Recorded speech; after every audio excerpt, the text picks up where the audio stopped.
ತಂತ್ರಗಾರಿಕೆಗಳು already ಶುರು ಆಗೋಗಿದೆ, ಗೊತ್ತೇ ಆಗ್ತಿಲ್ಲ ಎಲ್ಲೂ ಕೂಡ.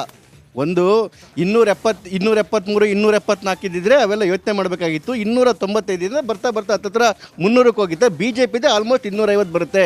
ಶಾರ್ಟೇಜ್ ಬರೋದು ಕೇವಲ 20-22. ಎರಡು ವಿಚಾರವನ್ನು ಹೇಳ್ತೇನೆ.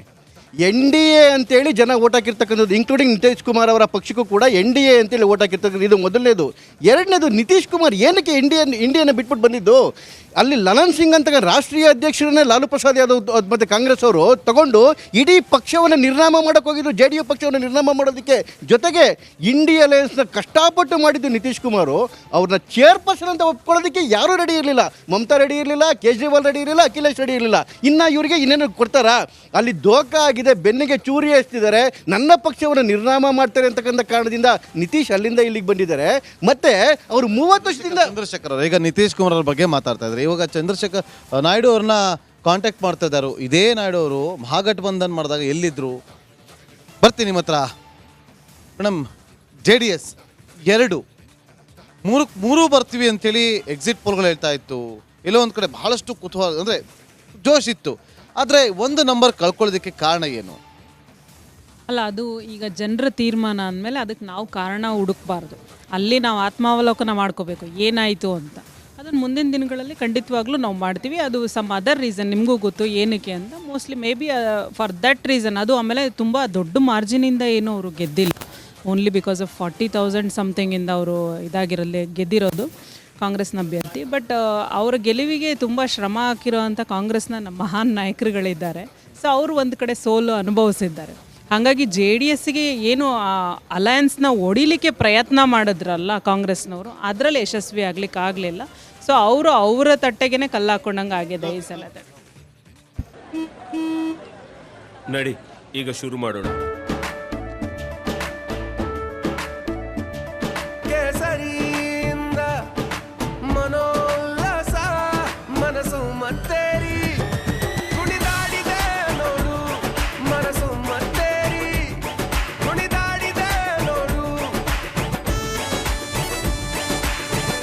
ಕ್ಷಣ ಕ್ಷಣವೂ ಆಚರಿಸಿ ಕೇಸರಿ ಹಬ್ಬ.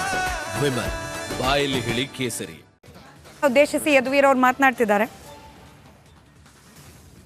ವಿಜಯ ಬರೀ ನಂದಲ್ಲ, ನಮ್ಮ ಭಾರತೀಯ ಜನತಾ ಪಾರ್ಟಿ ಹಾಗೂ JDS ಎರಡು ಪಕ್ಷದ ಎಲ್ಲ ಕಾರ್ಯಕರ್ತರು, ಮುಖಂಡರು, ರಾಜ್ಯದ ನಾಯಕರು, ಕೇಂದ್ರದ ನಾಯಕರು ಎಲ್ಲರಿಗೂ ನನ್ನ ಹೃತ್ಪೂರ್ವಕವಾದ ಧನ್ಯವಾದಗಳನ್ನು ಹೇಳ್ತೀನಿ. ಇವತ್ತಿನ ವಿಜಯ ಚಾಮುಂಡೇಶ್ವರಿಯ ವಿಜಯ, ಕಾವೇರಮ್ಮನ ವಿಜಯ ಮತ್ತು ಅಯೋಧ್ಯ ಬಾಲರಾಮನ ವಿಜಯ, ಅದರ ಜೊತೆಗೆ ನಮ್ಮ ಮೈಸೂರು ಹಾಗೂ ಕೊಡಗು ಕ್ಷೇತ್ರದ ಜನರ ವಿಜಯ. ಇವತ್ತು ಮೊದಲೇ ಬರೋ 5 ವರ್ಷದಲ್ಲಿ ನಾವು ಒಳ್ಳೆಯ ಅಭಿವೃದ್ಧಿಯನ್ನು ಮಾಡೋಣ, ನಿಮ್ಮೆಲ್ಲರ ಸಹಕಾರದೊಂದಿಗೆ ನಮ್ಮ ಪರಂಪರೆಯನ್ನು ಸಂರಕ್ಷಣೆ ಮಾಡೋಣ, ಎಲ್ಲ ರೀತಿಯ ಜನರ ಒಂದು ಹಿತರಕ್ಷಣೆಯನ್ನು ಕಾಪಾಡಿ ಮುಂದುವರಿಯೋಣ ಅಂತ ನಿಮ್ಮ ಮುಂದೆ ಹೇಳಿ.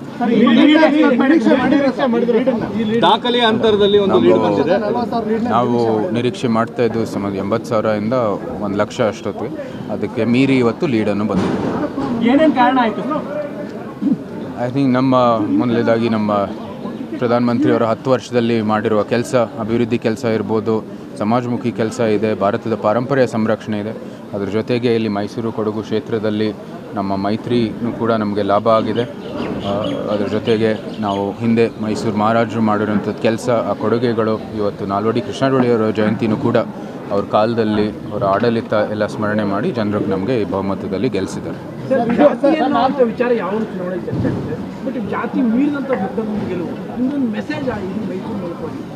ನಾವು ಇಡೀ ಚುನಾವಣೆಯಲ್ಲಿ ನಾವು ಯಾವುದೇ ರೀತಿ ಜಾತಿ, ಧರ್ಮ, ಇನ್ನು ಯಾವುದೇ ರೀತಿ ವರ್ಗಗಳು ಅದು ಏನನ್ನು ನಾವು ಮೆನ್ಷನ್ ಮಾಡ್ದೇ ಚುನಾವಣೆಯನ್ನು ನಡೆಸಿದ್ವಿ. ಅದೆಲ್ಲನೂ ಮೀರಿ ನಾವು ಭಾರತೀಯರಾಗಿ ಭಾರತಕ್ಕೋಸ್ಕರ ಈ ಚುನಾವಣೆಯನ್ನು ನಡೆಸ್ತಾ ಇದ್ದೀವಿ ಅಂತ ನಾನು ಭಾಳ ಸ್ಪಷ್ಟವಾಗಿ ಹೇಳಿದೆ. ಅದೇ ರೀತಿ ಜನರು ಕೂಡ ಸ್ಪಂದಿಸಿದ್ದಾರೆ. ಸರ್, ಈಗ ಚುನಾವಣಾ ಸಂದರ್ಭದಲ್ಲಿ ರಾಜಕಾರಣ, ಅದಾದಮೇಲೆ ಕೆಲಸ ಅಭಿವೃದ್ಧಿ ಅನ್ನೋ ಒಂದು ಮಾತನಾಡ್ತಾರೆ. ಅದೇ ನಿಟ್ಟಿನಲ್ಲಿ ಮುಂದಕ್ಕೆ ಸಾಗುವಂಥದ್ದು ಅಥವಾ ಏನು ಮೆಸೇಜ್? ಅದು ನಮ್ಮ ತತ್ವ ಆಗಿದೆ. ನಾನು ಹೇಳಿದ್ದೀನಿ ನಿಮ್ಮ ಮುಂದೆ ಎಲ್ಲನೂ. ಚುನಾವಣೆ ಸಮಯದಲ್ಲಿ ರಾಜಕೀಯ ನಡೀತದೆ. ನಂತರ ನಾವು ಒಬ್ಬ ಸ್ಟೇಟ್ಸ್ಮನ್ ಆಗಿ ಕೆಲಸವನ್ನು ಮಾಡಬೇಕಾಗಿದೆ. ಎಲ್ಲರ ಜೊತೆಗೆ ಎಲ್ಲರ ಒಂದು ಸಹಕಾರದೊಂದಿಗೆ ಕೆಲಸವನ್ನು ಮಾಡ್ತೀವಿ. 5 ವರ್ಷ ನಾವು ಶ್ರಮಿಸ್ತೀವಿ.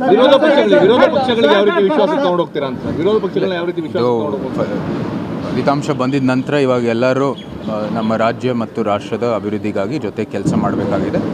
ಅವರು ಕೂಡ ನಾವು ಸಮಸ್ಯೆಗಳು ಇದ್ದೇ ಇರ್ತವೆ, ಆದರೆ ಕೂಡ ನಾವು ಕೈ ಜೋಡಿಸ್ಬಿಟ್ಟು ಕೆಲಸವನ್ನು ಮಾಡ್ತೀವಿ. ಬಿಜೆಪಿ ಅಂದುಕೊಂಡಂತ ಒಂದು ಸ್ಥಾನವನ್ನು ಗೆಲ್ಲಕ್ಕೆ ಸಾಧ್ಯ ಆಗಿಲ್ಲ ದೇಶದಲ್ಲಿ. ಪರಿಸ್ಥಿತಿ ಹೇಗಿತ್ತು, ಈಗ ಮುಂದೆ ಹೇಗೆ? ಹೌದು, ನಾವು ನಿರೀಕ್ಷೆ ಮಾಡುವಂಥದ್ದು ಸೀಟ್ಗಳು ನಮಗೆ ಸಿಕ್ಕಿಲ್ಲ, ರಾಷ್ಟ್ರದಲ್ಲೂ ಕೂಡ ರಾಜ್ಯದಲ್ಲೂ ಕೂಡ. ಆದರೂ ಸಹ ನಾವು ಸರ್ಕಾರವನ್ನು ರೂಪಿಸ್ತೇವೆ. ಪ್ರಧಾನಮಂತ್ರಿಯವರು ಮತ್ತೊಮ್ಮೆ ಪ್ರಧಾನಿ ಆಗ್ತಾರೆ. ಎರಡೂ ನಿಜ.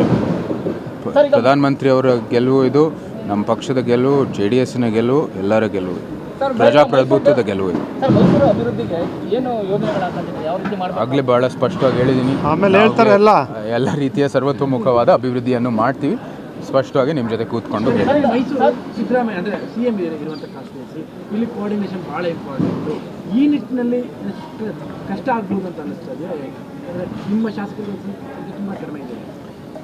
ಮುಖ್ಯಮಂತ್ರಿಗಳು ಇಲ್ಲಿ ಆಗಲೇ ಸ್ಪರ್ಧೆ ಮಾಡುವಾಗೂ ಕೂಡ ಭಾಳ ಕಠಿಣವಾಗಿ ಅವರು ಕೂಡ ಸ್ಪರ್ಧೆಯನ್ನು ಮಾಡಿದ್ದು, ನಮಗೆ ಕಠಿಣವಾದ ಸ್ಪರ್ಧೆಯನ್ನು ಮಾಡಿಕೊಟ್ರು. ನಾವು ಕೂಡ ಲಘುವಾಗಿ ತೊಗೊಳ್ಳಿಲ್ಲ. ಸೊ ಅದು ಯಾವಾಗಲೂ ಇದ್ದೇ ಇರುತ್ತೆ, ಆದರೆ ನಮ್ಮ ಕೆಲಸ ನಾವು ಮಾಡ್ಕೊಂಡು ಮುಂದುವರಿತಾ ಇರ್ತೀವಿ. ಸರ್, ಈಗ ನಾಲ್ವಡಿ ಕೃಷ್ಣರಾಜ ಏನು ಹೇಳ್ತಾರೆ ಈ ಸಂದರ್ಭದಲ್ಲಿ ಅವರ 140ನೇ ಜನ್ಮ ವಾರ್ಷಿಕೋತ್ಸವ ಸಂದರ್ಭದಲ್ಲಿ ಎಲ್ಲರಿಗೂ ಶುಭಾಶಯಗಳನ್ನು ಹೇಳ್ತೀನಿ. ಅವರ ಕಾಲದಲ್ಲಿ ಅವ್ರು ಯಾವ ರೀತಿ ನಾಯಕತ್ವವನ್ನು ವಹಿಸಿದ್ರು ಅದೇ ರೀತಿ ನಾವು ಕೂಡ ಮಾಡ್ತೀವಿ ಮುಂದೆ. ಮತ್ತೊಮ್ಮೆ ನಿಮ್ಮೆಲ್ಲರಿಗೂ ಶುಭಾಶಯಗಳು. ಧನ್ಯವಾದ.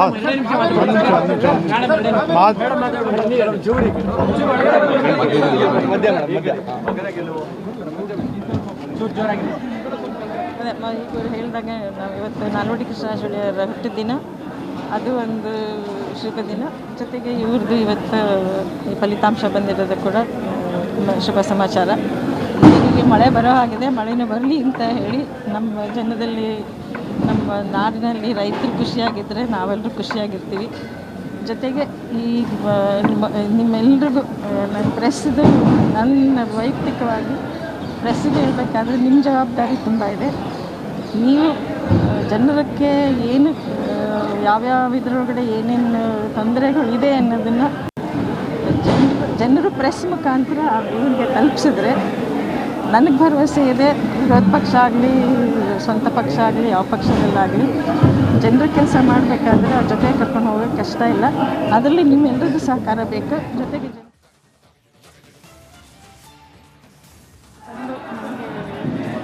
ಹಾರೈಸಿದ್ದೀರ, ನಮ್ಮ ಪರವಾಗಿ ನಿಮ್ಮೆಲ್ಲರಿಗೂ ಶುಭ ಹಾರೈಕೆ. ಮತ್ತು ಮತ್ತೊಮ್ಮೆ ನಿಮ್ಮೆಲ್ಲರಿಗೂ ನಮ್ಮ ಮೈಸೂರು ಜನತೆಗೆ ನಿಮಗೆ ಎಲ್ರಿಗೂ ನನ್ನ ಕಡೆಯಿಂದ ಪಕ್ಷದ ಅಭ್ಯರ್ಥಿ ಪಕ್ಷದ ನಿಮ್ಮ ಫ್ಯಾಮಿಲಿ ಎರಡನೇ ಇನ್ನಿಂಗ್ಸ್, ಯಾಕಂದರೆ ಮುಂದೆ ಸರಿತು ಸರ್ ನಂತರದಲ್ಲಿ ಎರಡನೇ ಇನ್ನಿಂಗ್ಸ್ ಭಾಳ ಭರ್ಜರಿಗೆ ಓಪನ್ ಆಗ್ತಾ ಇದೆ. ಮೊದಲನೇ ಇನ್ನಿಂಗ್ಸಲ್ಲಿ ನನಗೆ ಇನ್ವಾಲ್ವ್ಮೆಂಟ್ ಇತ್ತು. ಎರಡನೇ ಇನ್ನಿಂಗ್ಸಲ್ಲಿ ಸ್ವಲ್ಪ ದೂರ ಯಾಕೆ ತುಂಬ ವರ್ಷ ಮಧ್ಯದಲ್ಲಿ ಗ್ಯಾಪ್ ಆಯ್ತಲ್ಲ ಅಂತ. ಆದರೆ ಅವರು ಮುಂದಕ್ಕೆ ಮಾಡ್ತಾರೆ. ನಮ್ಮ ಕಡೆಯಿಂದ ಏನಾದರೂ ಗೈಡೆನ್ಸ್ ಇದ್ದರೆ ಏನಾದರೂ